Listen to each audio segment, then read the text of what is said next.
Regular town board meeting, Wednesday, June 14th, 2023 at 6:30 PM. Please note there are two exits in the rear of the building here and one to my right. Would please silence your cell phones and we will stand for the Pledge of Allegiance.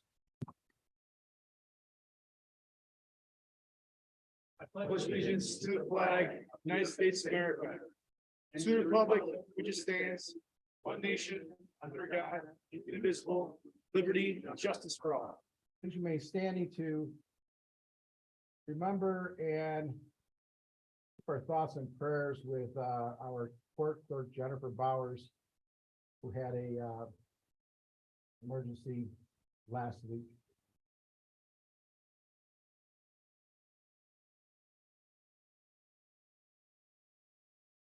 Thank you. Before we start tonight, we're going to have Deputy Supervisor Michael Bacallo speak quick. Mr. Supervisor, I appreciate that very much.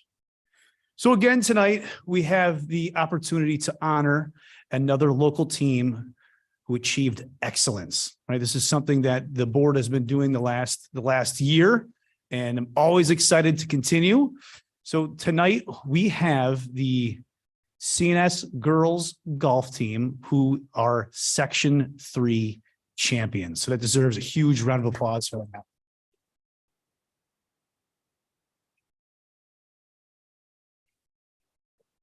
So I'll invite the whole board down to the floor and then a little bit. So come on up to the podium.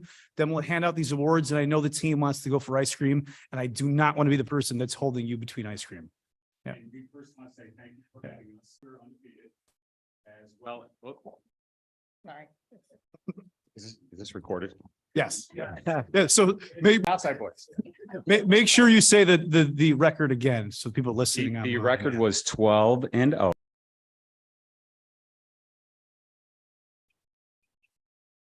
Last year so I'm not sure exactly when we lost that. Girls, remember that? Was that like the third or fourth? Oh, you remember it? No. Oh, you never remember last. I was just going with how many in a row it has been. So we were 12-0. We were league champs. And then we went to Cannon Valley and played outstanding. We shot a 373 as a team, which I haven't checked it yet, but I think that might be a record for the lowest team score in section history. That's awesome. So again, another great point to the season. We had 5 girls qualify for the state tournament, and we finished just 1 stroke out of 6th place in the state overall. And it was just one of those magical dream seasons with a dream team. Not only with the girls and how much effort that they put in, the extra effort, and the coaching staff that we put together this year, it was fantastic all the way around. So Top 10 of the state. That's awesome. yeah. Yeah. Very good. Very good. Yes. Yeah, so the board can come on down and recognize the team. You want us to come up? So I have these. Yep. Perfect. Yes. Perfect.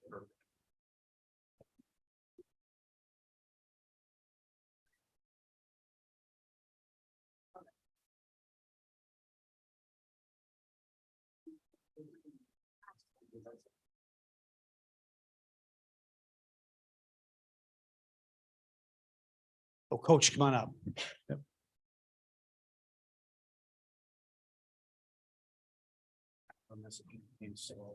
That's okay.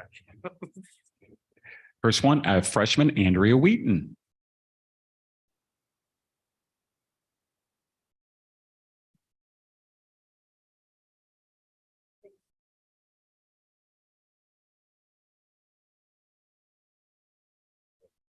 Another 9th grader, Aubrey Panto.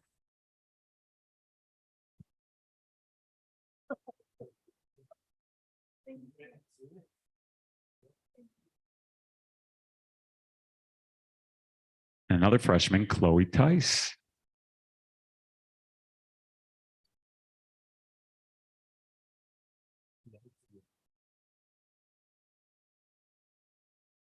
Our sophomore, Natalie Hacker.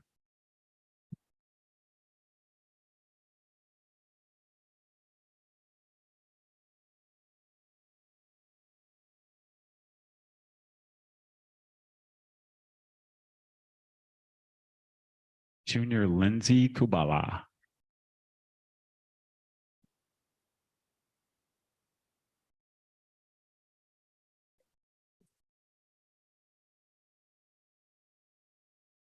Another junior, Isabella Bort.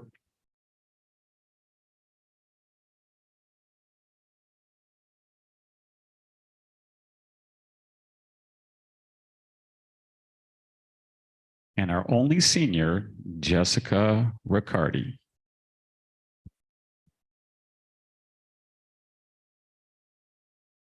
Core of the team's coming back next year. The core of the team. I also want to bring up Jason Shannon. He's one of our assistant coaches. Come on up, coach.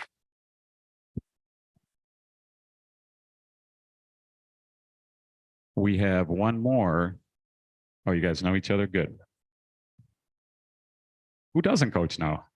I'm not sure why, but I know he did talk to me today. So we had another coach as well coming through. So again, thank you again for recognizing us. And this is quite a pleasure on my part. I want to thank you very much. Yeah. So Let's do a picture.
We love to stick around, but we got actually. Thanks everybody.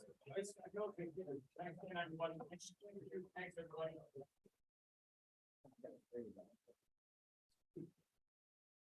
Not bad for government work. Thank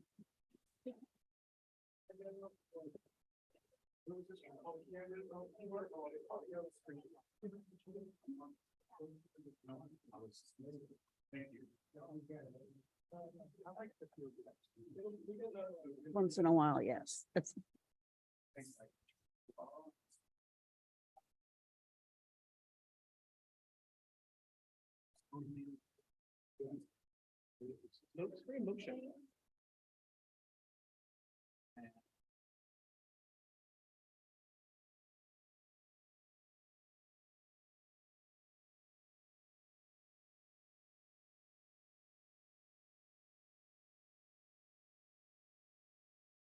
The room just cleared out. Thank you for having them come in, Mike. Yeah, This is great.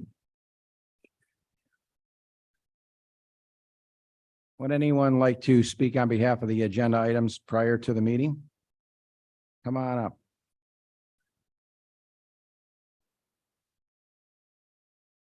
Green? Okay. We ready? Go ahead. Okay, my name's Valerie Bleacher, 6351 Mud Mill Road. I'm just responding in the fact that we're entertaining the unit development located with Metro North again. After we had all the song and dance before, I realized that Micron coming is changing some things. I'm just hoping that the board doesn't drink the Micron Kool-Aid, so to speak, and go too early and too fast with the movement of all this stuff and not think about the residents that are already here and some of these developments that are obviously going to take place, but do it wisely, slowly, and with concern. And if something like this does take place, our need for affordable senior housing should come first before more areas. Thank you. Thank you. Anyone else? Okay. Counselor White, number 4. Approval of abstracts. Move for the adoption of a resolution approving abstracts number 22 of 2023 dated 5/31/23, number 23 dated 6/7/23, and number 24 dated 6/14/23. Second. Discussion. All in favor? Aye. Vote no or abstain? Pass. With the adoption resolution that the Cicero Town Board assumes actually, why don't we bring them up first before we read this? Sure. We have Brian, you're gonna speak on behalf of this, and Tim? Come on up. Good evening. Thank you. Brian Bouchard with CHA Consulting, project engineer, working on behalf of the developer Gavel Ride Development. Tim Haskins here with us also this evening. So we are excited about the opportunity to present a new project for this particular parcel that we believe, with the support of the town, will be a valuable addition to that commercial corridor along Route 11. As mentioned, I just want to briefly say that this project that was previous to this design was contemplated years ago and prior to the announcements of Micron and what was happening up there.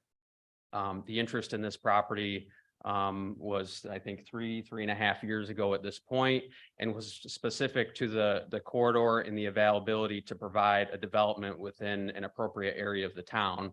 And is truly unrelated to Micron, but obviously if it's developed, will probably, benefit from the workforce, the lodging, the needed, residential living, et cetera. But as mentioned, we previously did apply for a PUD for this project, which was a strictly residential private development. And since that time, we've had an opportunity to take a step back and focus on specifically what the town needs are for this area, including the town's new initiative to look at comprehensive planning that will document the future of development all across the town. Early in this process, early this year, as you're aware, the town's planning consultant Bergman looked at multiple areas and focused on this development potential here specifically, along with the areas to the north and south. And began to illustrate what the key components of a redevelopment project would look like and how it should be developed. Obviously, this is much different than just a strictly private residential project. And their recommendations, with the help from staff in the town, were to include things like an economically robust mixed-use development that could serve as a model for future of Cicero, to create a neighborhood rather than just straight housing, which would offer the town and its residents a variety of experiences that could include living, dining, retail, lodging, and recreation. So this is obviously a variety of uses within development that's accessible not only to the dwelling units and the residents, but also to the townwide community. Part of what their recommendations were for this area were to focus on creating a central core of the development that's surrounded by street level commercial activity, with the residential portion being on the upper levels. Another focus was to provide a streetscape that provided for shops and storefronts and patios that promoted pedestrian activity and walkability with landscaping and buffering.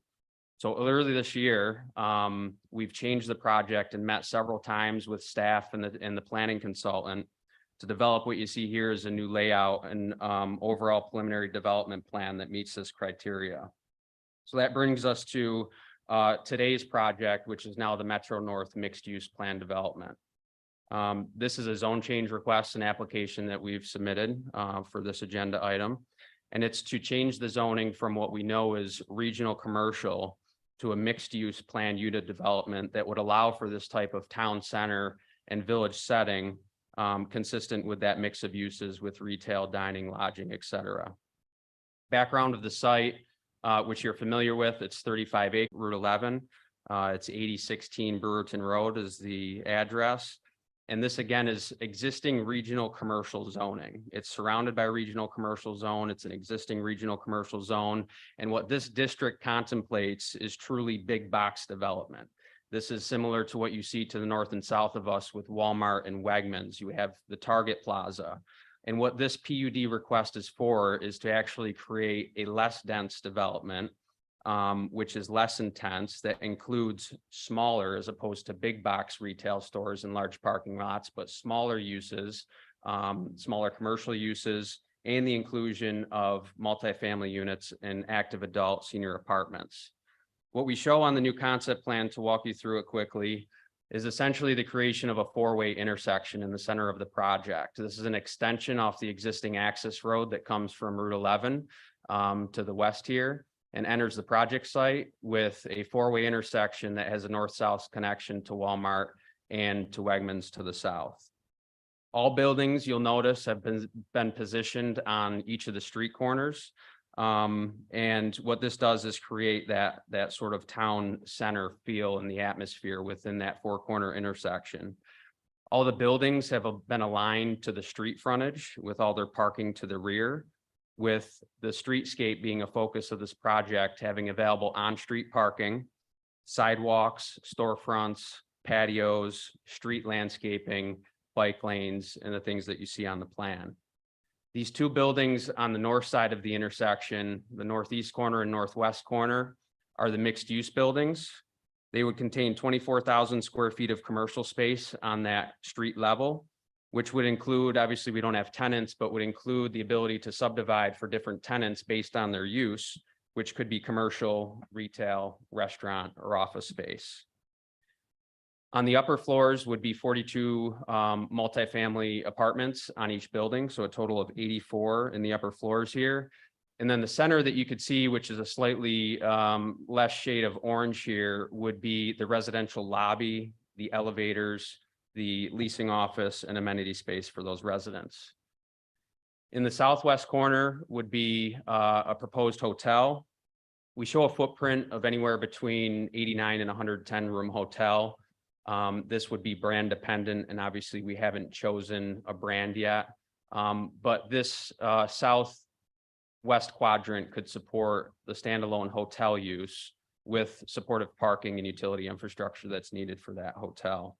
You also notice that we position the hotel again along the street frontage to give that village setting, patio and breakfast area just off facing the street, and having again the parking in the entrance for vehicular traffic in the rear of the hotel there.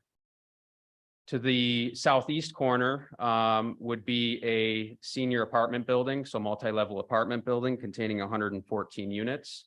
Again, we've aligned it with the roadway intersection so that it approaches the street and provides street level activity with patio seating areas right out in front of the intersection.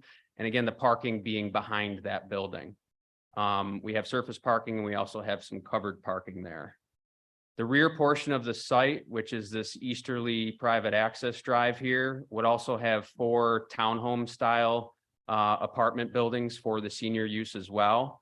And then positioned right in between them, sort of in this very visible entranceway that you can see with the divided median, would be the seniors clubhouse. So having sidewalk connections for the seniors to come through this small pocket park to the clubhouse where there would be amenities. Pickleball is a big thing now, but other things indoors as well. And also sidewalk connections that would allow for the townhome senior users to access that clubhouse, essentially keeping the seniors sort of to the backside of the project where there's less street level activity. Some of the other components that have been addressed with this plan compared to the previous plan were things that we talked about both with the planning board and this town board on the previous project, were concerns about parking, snow storage, sidewalk connections, sewer usage, and utilities. All of this plan contemplates adequate parking based on the recommendations that were given to us before, which we were lacking. We have wider shoulders, wider snow shelves for snow storage, bigger green space, and more landscaping in this plan than previously before.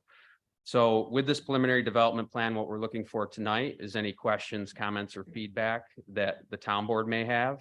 Anticipating also that I believe the upcoming planning board meeting will be attending and soliciting the same feedback from them. regarding the preliminary development plan that we can carry forward in the details and development planning that we have ahead of us here. So with that, look forward to your questions, comments, or suggestions, please. Yeah, just a comment on the hotel. I drive around the area and I see more hotels closing down and just there's nobody staying in them. So do you anticipate that being a problem with this? And is it the best use for that space?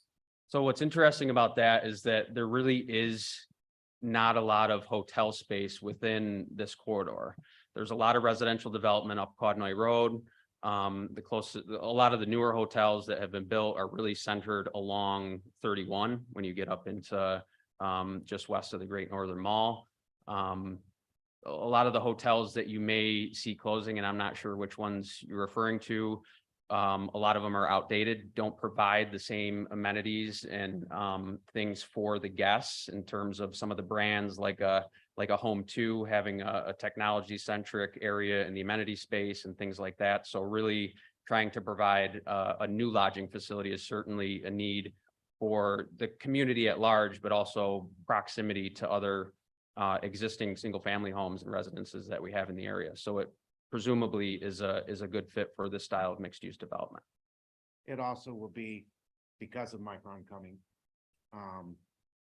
during the construction, a lot of people who are going to be working on that project are going to be coming in from outside the area. And then once it is in operation, there are a lot of additional needs for hotel spaces for their partner people who are coming into town and those types of things. So there's definitely going to be a higher need. We're already seeing the hotel occupancies in this market area spiking over what they have been for several years.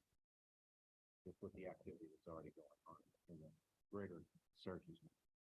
And with the access to the neighborhood next door, what did we end up landing on with that? So we are certainly still indifferent, project willing to provide it.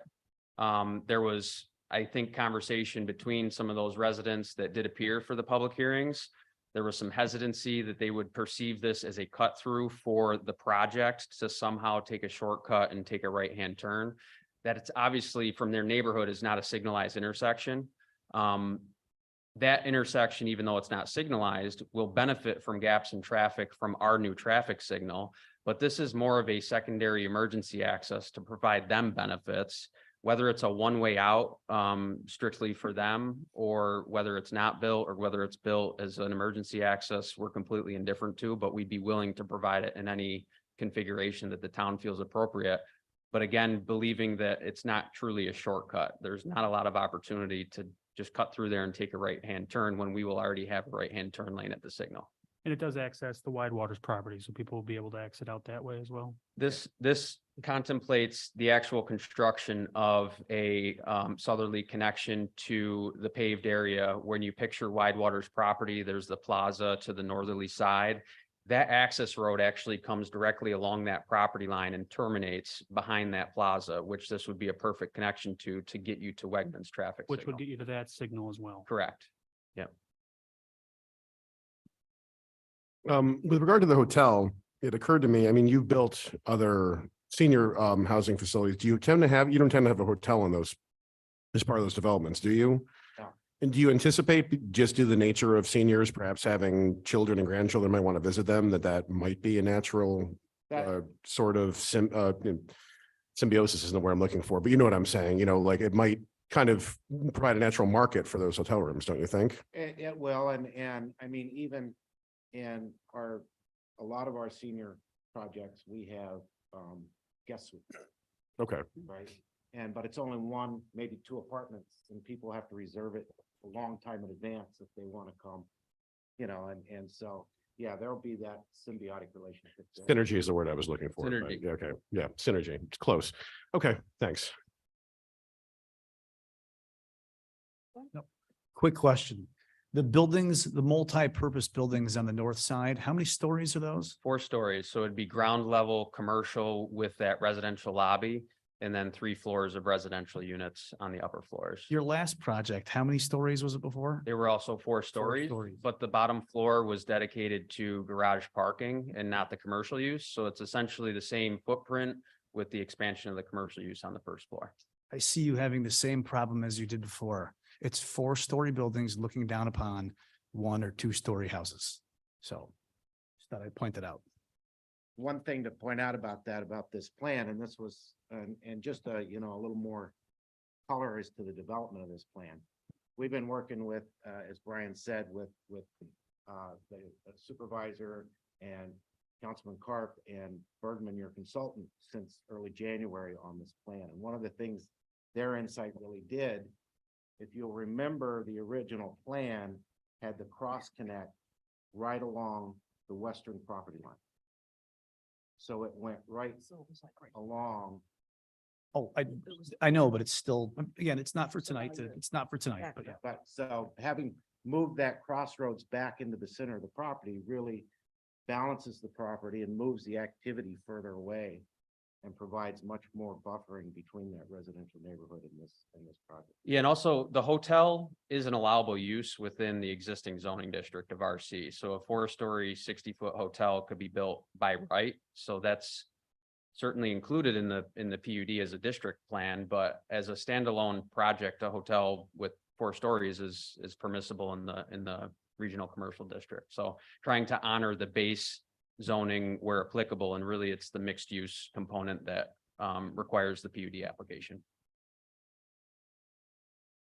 And this would, I guess, a question to everybody here.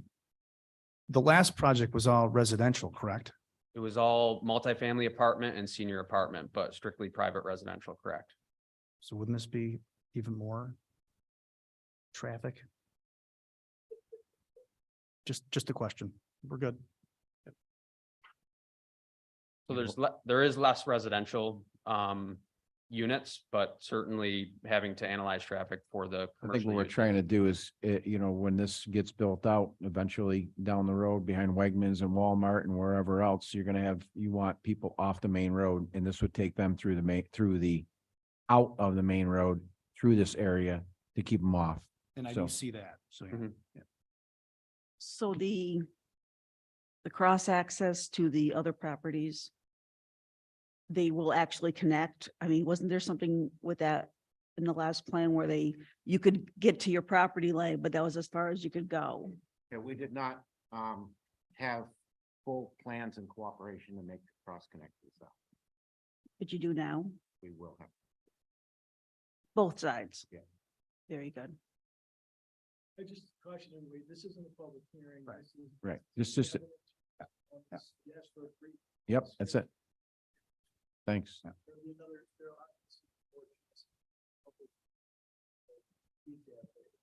Perfect. All set, gentlemen. Thanks. Perfect. Thank you very much.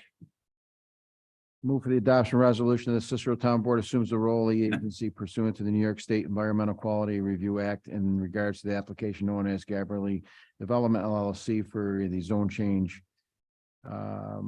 Change of zone from regional commercial RC to plan unit development PUD for the property located at 8016 Brewerton Road, tax map number 044-03-12.2 to accommodate the proposed Metro North Plan Unit Development Project. The project includes mixed use development of senior and multifamily housing with a commercial, retail, and hotel uses having 13 buildings and up to 220 residential units and 89 hotel room units.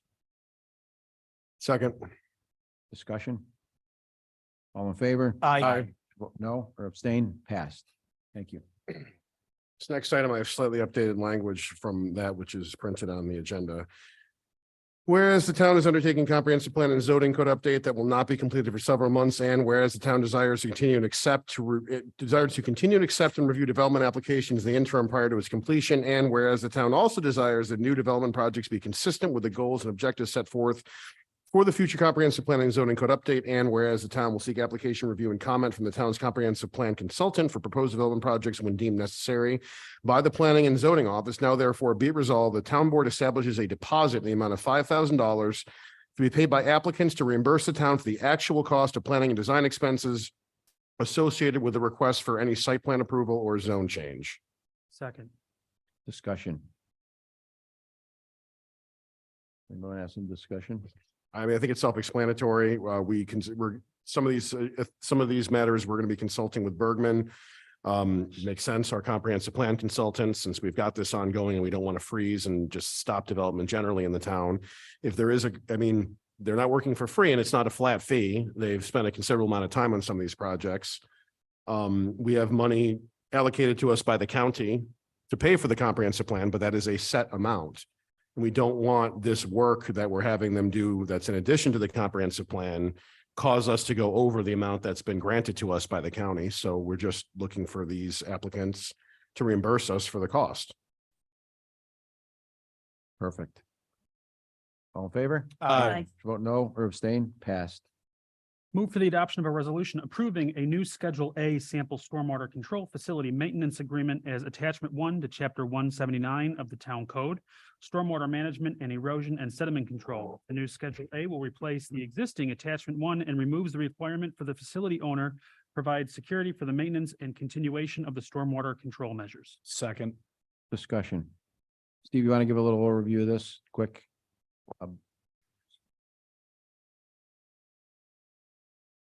Currently, the stormwater regulations of the town provides a sample stormwater management facility agreement that needs to be executed in the completion of private stormwater facilities. And that is filed with the deed of the property and runs with the property.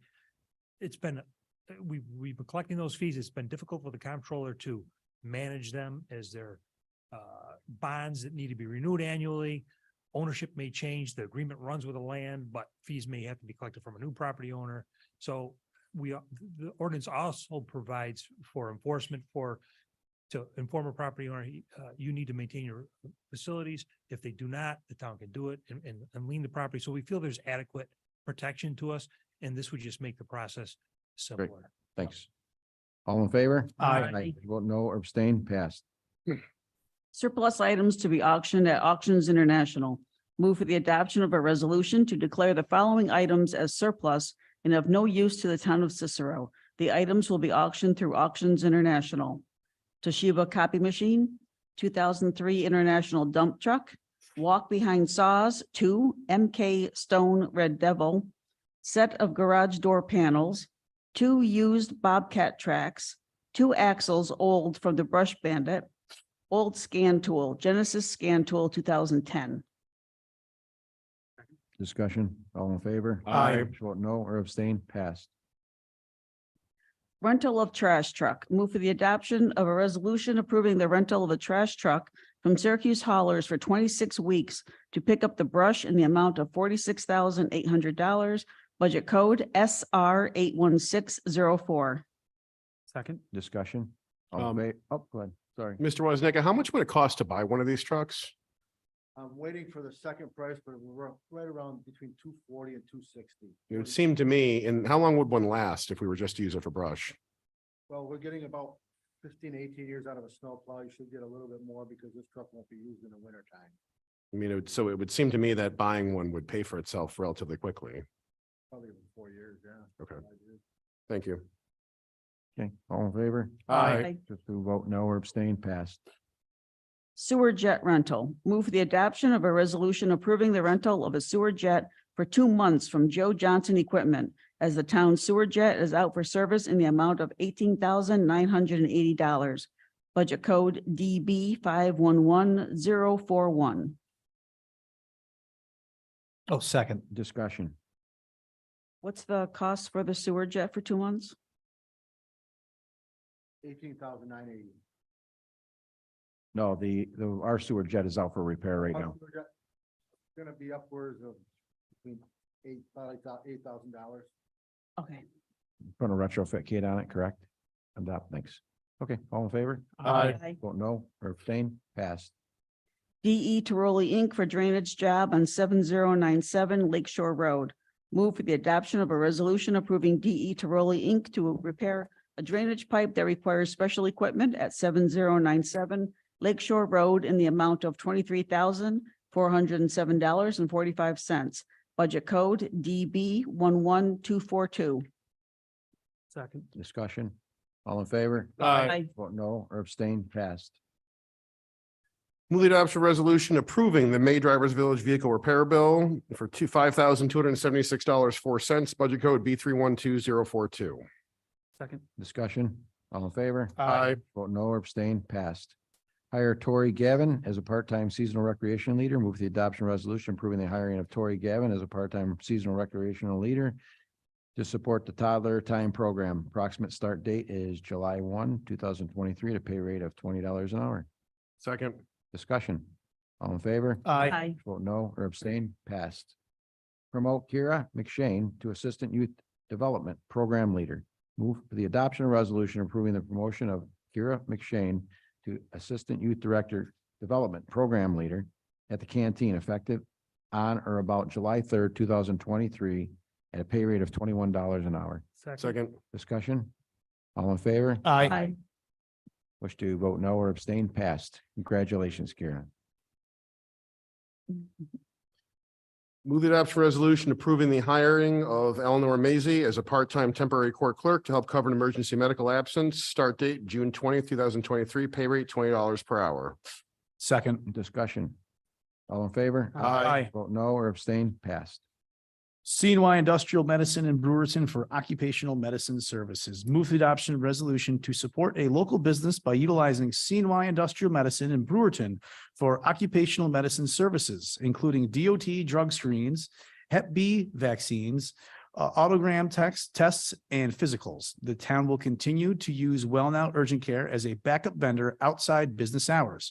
Fees are comparable and time savings should result since this is not an urgent care facility. Second. Discussion, all in favor? Aye. Vote no or abstain, passed.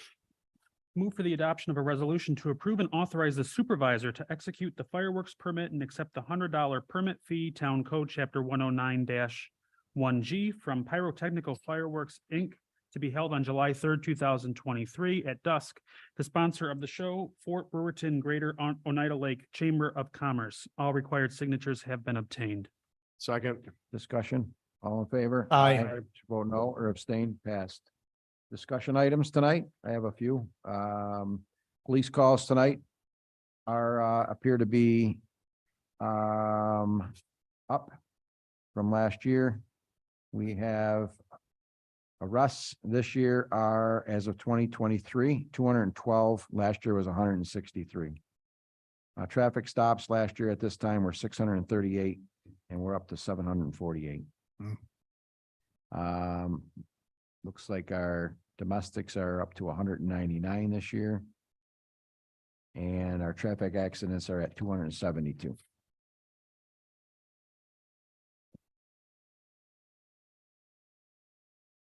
And anybody else have anything? Oh, Mr. Supervisor, I did just to announce. Sure. This Saturday, June 17th, I'll be holding my office hours at Williams Beach and really excited that John Carp, Counselor Cup, will be joining me for that. So feel free to come down. We'll take any questions and concerns you have, 9 to 10 a.m. So. Anyone else? Yeah, just briefly, I don't know if anyone's seen it. The state legislature recently passed a law, which has not yet been signed by Governor Hochul, which would move local elections to even years. Same year as president, Congress, the governor. I'm not going to get into politics. There's reasons why each side opposes or supports this, but I'm going to say this. People pay, turnout is higher in those years because people pay more attention to federal elections, state elections. They shouldn't, because honestly, what happens in here really affects your day-to-day life a lot more than what happens in the Capitol building in DC. But setting that aside, the reason why I think all of us, regardless of our party affiliation, should oppose this. I mean, I don't know if the governor's going to sign or not. I don't know why she wouldn't. Because I don't think what I'm about to say is of concern to her. We all know what it's like to turn on the TV or the radio or go to social media or go to the mailbox when there's a congressional election or presidential election. It's exhausting. And it's negative ads with dark pictures and ominous sounding music. And it makes you just not want to read those things or watch those things. Okay.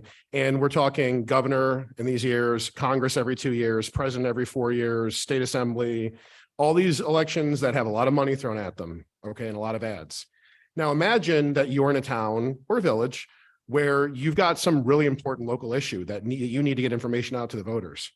How are you possibly going to communicate that? How are you possibly going to get people who don't really pay attention as much attention locally anyway? How are you going to get them to pay attention to that through all of the TV and radio and mailers? You're not. And so this will increase turnout in local elections, and it will decrease people paying attention to what happens in local elections. And for people who, if there is something really bad going on in a municipality, getting the word out is going to be impossible because you cannot outspend the kind of money that is thrown at these races. So setting aside the politics and whatever, this is a terrible idea, and it is terrible for local governments because you're going to have more people voting with less idea what they're voting on because they're just not going to be able to get any information. It's a horrible, horrible idea. But I don't think that, well, I mean, I would say contact the governor. Maybe I'll send an email. She's going to do what she's going to do either way. You know, I don't think that everyone in the state Senate and state assembly knows what I just said. It passed. So I don't really think they care, but we should care because we're here. I see the same faces here every meeting. You all, small number, are engaged in local government, and regardless of party, I just don't think this is a good thing for those of us that care about what goes on here. Thanks. Thanks. Anybody else? Would anybody like to come up and talk? No? Okay, I'm not going to close the meeting in a second, but I am going to recognize, we had awards the other day for our staff here. And at this time, I'd like to congratulate one of our recipients of those awards for 15 years of the town of Cicero Director of Codes Enforcement, Mr. Stephen Procopio. We're going to present him an award tonight. And he missed our awards banquet, so we're going to present that to you tonight, Stephen. And thank you for your service. And if no one would like to speak, we'll close the meeting. Move to adjourn. All in favor? Aye. 15 years.